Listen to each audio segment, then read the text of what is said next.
Trevor the traction engine was feeling depressed. He couldn't breathe properly. "Your boiler needs mending," said his driver, Jem Cole.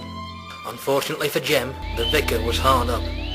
"I would like to see Trevor mended," the vicar told Jem, "but I'm in great financial debt. If only there was a way we could raise the money somehow. We shall just have to trust in the Lord." The vicar's prayers were about to be answered. It was going to be Lady Hatt's birthday soon, and Sir Topham was arranging a special party for her. "It has to be a memorable party," said Lady Hatt firmly. "Your birthday is a grand occasion," replied the Fat Controller. "so don't worry, you won't be disappointed."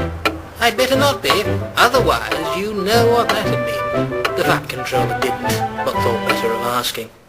Later, Trevor stood sadly in the orchard field. His good friend Edward the Blue Engine came by and was sorry to see Trevor looking glum. "What's wrong?" asked Edward kindly. "Oh, my boiler needs mending," Trevor explained, trying to catch what little breath he could.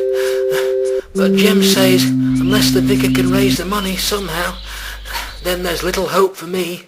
"I wish I could help," replied Edward, "but don't worry, I know the vicar won't give up on you that easily. He did save you from scrap after all."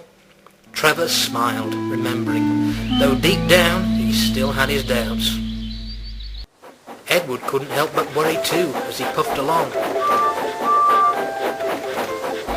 "I hope the vicar can raise the money for Trevor," he said to himself. "He's no fool, is the Reverend," his driver called back. "I'm sure he'll come up with something." When Edward returned to Callan Station, he saw the Fat Controller, who was still having difficulties of his own. "No luck here either," he sighed. "Where am I going to find somewhere to host my wife's birthday party?" Edward overheard. "Excuse me, sir," he interrupted, "but perhaps I could help." "I don't think my wife would want to have a party aboard you, Edward," replied the Fat Controller. "Your cab's not suitable. All the guests would be cramped, and it's far too dusty and dirty." "No, sir," continued Edward, "I meant perhaps I could offer a suggestion." And he told him all about Trevor and the vicar. The Fat Controller's face brightened up with a smile. "That's a brilliant idea, Edward," smiled the Fat Controller. "The money we raise from the party will go on to help repair Trevor's boiler. I shall telephone the vicar when I get home." "I do hope this works," said Edward to himself, and puffed away. When the Fat Controller got home, he phoned the vicarage orchard, and shortly the vicar danced out of his office to find Jem. "Ha! I've done it, Jem," he said. "I've found a way we can raise the money to mend Trevor's boiler." And he explained everything.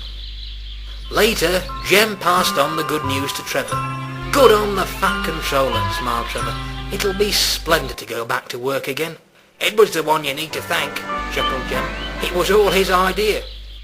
The next day, an inspector arrived at the Fat Controller's office, brandishing a poster advertising the birthday garden party. "I'll have these put up around the town at once, sir," said the inspector. "Actually, no," interrupted the Fat Controller. "I've got a better idea." He went to see Edward at Callan Station.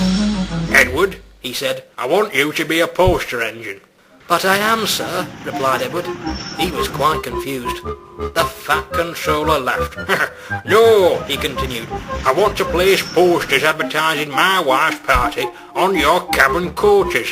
That way, wherever you go, they'll go too." "Oh, I see," replied Edward. "That's a fine idea, sir," added Edward's driver.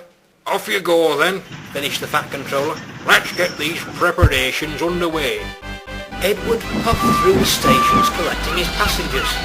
"Look," said the passengers, "the vicar is having a garden party for Lady Hatt's birthday.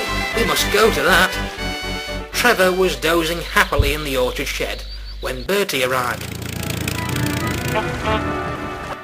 "Hello, Trevor. Why are you dozing like an old stick in the mud?" "I'm not well, so I'm resting," Trevor explained. Then he told Bertie about Lady Hatt's party. "I'll be there too, collecting the brass band," boasted Bertie. "But I'm not sure people will want to travel on an old traction engine after travelling on a smart red bus like me." "Not much chance of that," sighed Trevor to himself. The party day arrived. It had rained heavily overnight, and now the orchard ground was sodden. "I must admit, Topham," smiled Lady Hatt, "in spite of the wretched weather you certainly outdone yourself." Thank you, my dear, replied the Fat Controller. "No chance of rain and mud spoiling my day," said Trevor. "Indeed," agreed Jem. "We'll stay on the road, and then we won't get bogged down. You'll manage, old boy." When Trevor had steam up, they set to work.